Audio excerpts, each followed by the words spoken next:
পৃথিবীতে অসংখ্য প্রাণী আছে, কিন্তু কিছু প্রাণী এতটাই অদ্ভুত যে মনে হয় এরা একেবারেই অন্য কোনো জগৎ থেকে এসেছে। আজকে দেখে নেই এমনই 5টি অদ্ভুত প্রাণী। 1. Yeti crab.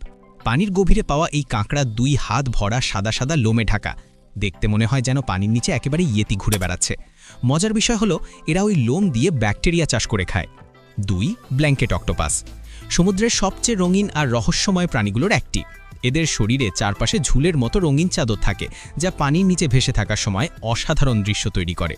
মজার ব্যাপার হলো স্ত্রী ব্ল্যাঙ্কেট অক্টোপাস পুরুষের চেয়ে প্রায় 40 গুণ বড়। 3. Thorny dragon. অস্ট্রেলিয়ার মরুভূমিতে পাওয়া যায় এই টিকটিকি। পুরো শরীর কাঁটার মতো আঁশে ঢাকা, দেখতে মনে হয় ছোট্ট কোনো ডাইনোসর। এরা গরম মরুভূমিতে বাঁচতে শরীর দিয়ে বৃষ্টির পানি টেনে মুখে পৌঁছে দিতে পারে। 4. ব্যারেলাই ফিশ।